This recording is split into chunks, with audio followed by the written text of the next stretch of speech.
Startling new development in a story that we first brought you last week. It got a major reaction out of many of our viewers who saw it. We introduced you to Jack McClellan, a self-described pedophile who photographs children. He even posts their pictures online and even rates them based on how attractive he finds them. Here's what he said about it. I just think they were cute. They're a lot cuter than women. I admit there is kind of a erotic arousal there. Sickening, right? Well, the problem is that none of the behavior is really a crime. Law enforcement had its hands tied, that is, until our next guest stepped in. Anthony Zanotti, a California lawyer.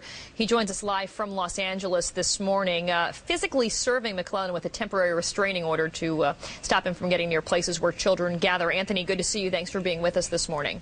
Good morning. You know, a lot of our viewers, when they saw this story, had that type of visceral reaction, just disgusted by it. But you actually took it a step further and took action. What made you decide to do that? Well, there needed to be order put in place because the furor that Mr. McClellan was creating was really causing a lot of, panic in the community, and people were very frustrated about lack of ability to do something through the system. And so, as it turns out, you went to a judge to seek this. You were actually going narrow in your scope. Santa Clarita, California, a place where he has admitted to gathering before and taking photos. But what did the Superior Court judge end up doing? Well, I did my homework. I gave the judge quite a case to work with. The evidence was compelling, and if I can just point a few things out, this order was not issued because Mr. McClellan is simply a pedophile. This order was issued because Mr. McClellan blogged about his thoughts about luring children into his car, and furthermore, his smuggling of drugs onto an international flight. One of his blog entries he closes with, I expletive took a calculated risk and won. And we put, 2 and 2 together with the risk he posed to children, and the judge was repulsed by it. And we were asking for simply the city of Santa Clarita. He gave us the entire state of California. You've gotten a big reaction from the community. What's it been like?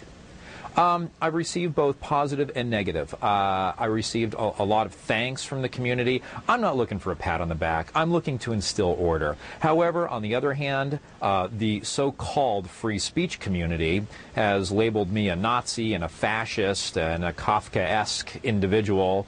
And, you don't want to disagree with the free speech community because they hate disagreements.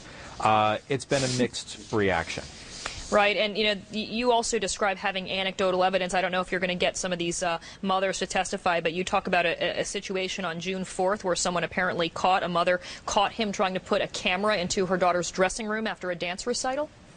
There's been a new development in this case. I was approached by a witness yesterday who called me. This witness checks out, and it's chilling. She was at a dance recital for her daughter, and the kids were on the stage. The kids were not in the dressing room, but this was a restricted dressing room that was just for the little girls. Not even dads could go into the dressing room because, it was a girls' dressing room. And the mother came back into the dressing room to get something, and when she walks in, who's there but Mr. McClellan? And she recognized him based upon the reports later. She was dumbfounded, of course, and she said that he was putting a camera into his bag as she confronted him. He said, "Oh, I'm sorry, I'm leaving," and then he bolts out of the room.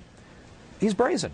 And you're going to present all of this evidence on the 24th of this month. You head back to court to see if you can make this temporary restraining order for all of California permanent as it relates to Mr. McClellan. Anthony Zanotti, thank you for joining us. Thank you for having me.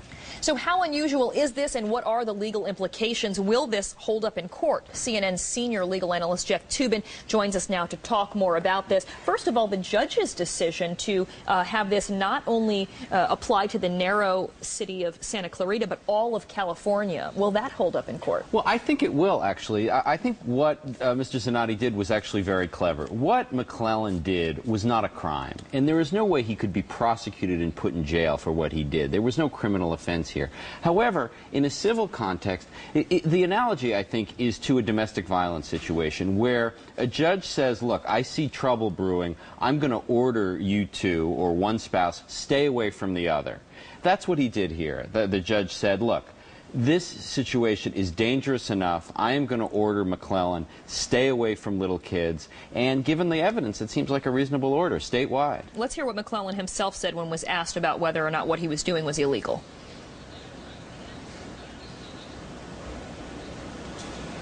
All right, apparently we don't have that right now, but one of the things he said is, I'm not doing anything illegal at these things, meaning he would go to these gatherings where he knew small children would be. He said, I mean, if they pass a law saying you can't go to these things to admire kids, I guess I would have to follow that. But it looks like this lawyer is trying to get together a case showing that he has taken action that does break the law. He's trying to get this mother to testify that she felt he was trying to videotape her child. And the whole purpose of an injunction is to stop a bad thing from happening, whether it's a husband attacking a wife or a man hurting a child, before it happens. So the fact that he hasn't done it yet doesn't mean that he's free and clear.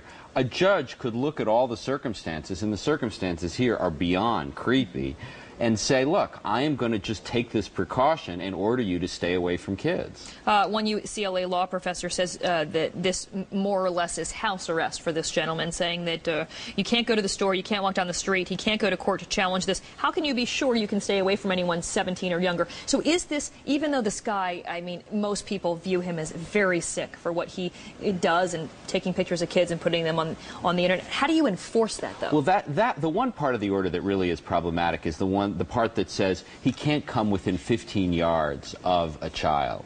Now, walking down the street, purely accidentally, you could come within 15 yards of a child, and I think that kind of restriction may be overbroad. When the order is made permanent, I think what they may change it to is put in some sort of intent requirement. You can't intentionally go within 15 yards of a child. That would take care of the accidental contact, but given these circumstances, I can see a judge saying, look, this is an unusual enough situation, fortunately, we don't have a million people like Jack McClellan out in the world, that I'm going to take this step.